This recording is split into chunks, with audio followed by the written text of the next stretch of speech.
U današnjem videu objašnjavam koja je razlika između članka koji se piše pomoću AI i članka koji piše čovjek. Na ideju sam došao zato što mnogi ljudi danas pitaju ima li efekta raditi copywriting u doba AI. I da li uopšte vežbamo ovu veštinu i da li ima smisla pisati blog ručno kad sve to može AI za manje vremena. Pored toga što se sa novim Googlovim updateom smanjena vidljivost sajtova koji su rađeni isključivo pomoću AI-a, postoji određeni stil pisanja koji je tipičan za AI i koji ljudi lako prepoznaju. Tekst daje određenu vrednost i kad je napisan pomoću AI, ali postoji stvar koju treba da znaš. Koliko je treba da čitaš da bi došao do suštine u određenoj temi. Zato što AI generiše mnogo teksta. Ja pišem blog na temu brojanja karta u Blackjacku i spremao sam se za to pisanje skoro 8 sati. Čitao sam, gledao YouTube klipove, istraživao pomoću AI šta oni misle na tu temu i šta ima da kaže. I čini mi se da imam dobro znanje za pisanje jednog takvog bloga. I palo mi je na pamet zašto ne bi u ovom videu napisao članak pomoću AI, u sljedećem napisao kako ja smatram da treba, ručno članak pred vama ovdje, i onda svako može da vidi kvalitet pisanja članka koji se piše ručno i kvalitet koji piše AI. Sada prvo želim da mi on da predloge za title tag i meta description. I to krećemo. Pišem članak o brojanju karta u Blackjacku. Potrebno mi je da napišeš 3 predloga za title tag i meta description vezano za ovu temu, ali je bitno da budu privlačni da ljudi klikću na njih. I sada kada pustim da on piše ovaj članak, za to vreme otvorim novi dokument u kom ću čuvati i evo, on mi je predložio tri ova predloga i ja ću to prekopirati pa ćemo kasnije da on je ovdje dao na engleskom zato što sam ja ranije radio stvari na engleskom pa on sada razume kao da ja to tražim na engleskom. Sada ću krenuti sa pisanjem tog članka i ovako je. Ja imam neku ideju šta je kako bi trebalo da se piše u promptu da bi on dao određene rezultate. Ti si profesionalni igrač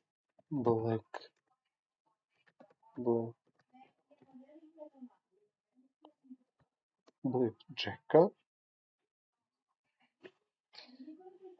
koji igra tu igru već duže od 20 godina. Znači, da mu on i šta? Također si odlično savladao. I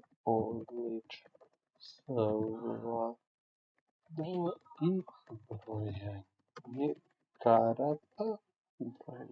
karata u Blackjacku.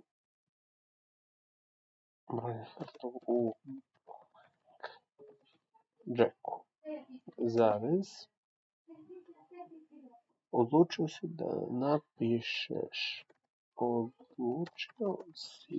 da napišeš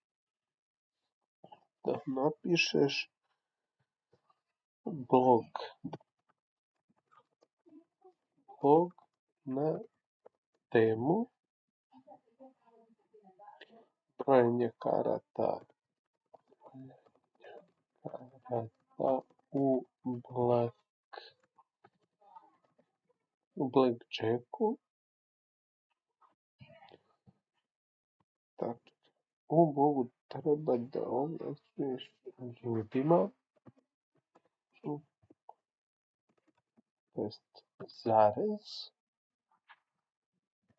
treba da objasniš ljudima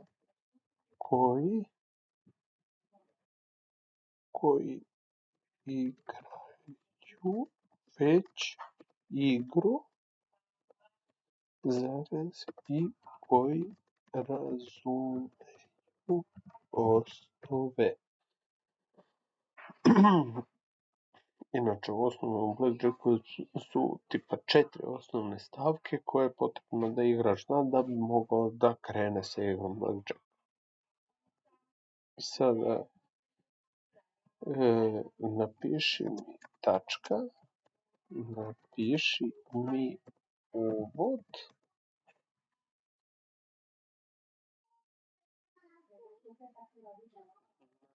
temu brojanja karata u blackjacku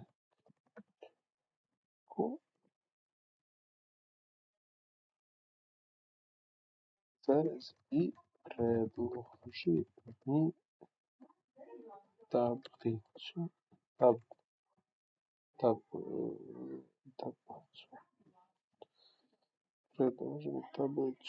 tablicu sadržaja do 5 tema. Sad ovdje ja sam mu dao ko je on je profesionalni igrač blackjacka koji igra preko 20 godina i koji je savladao brojanje u blackjacku. Šta on treba da uradi? Odlučio je da napiše blog na temu brojanja karata u blackjacku i kome treba da objasni, znači treba da objasni ljudima koji već imaju osnovno znanje na temu pisanja bloga o blackjacku i hoću za početak samo mi napišu uvod i da mi tablicu sadržaja. I to je to. Sada on je ovo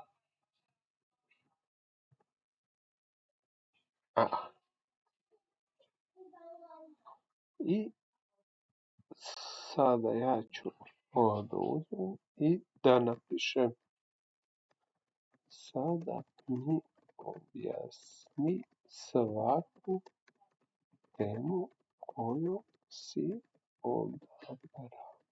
Svaku temu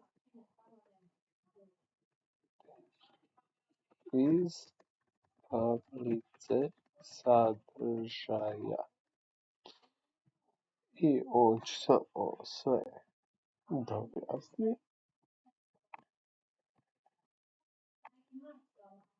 Ja uzmem, prekopiram ovdje, kopiram uvod, samo komponent, tablicu sadržaja također prekopiram i prekopiram sve. I to je u suštini objašnjena tema. I sada ja ću ovu temu da prevedem i da stavim u nekom drugom dokumentu i u narednom videoklipu ću napisati ručno ovu temu i posle toga u trećem videu ćemo objasniti razliku i moći ćete da vidite koji od ova dva bolji.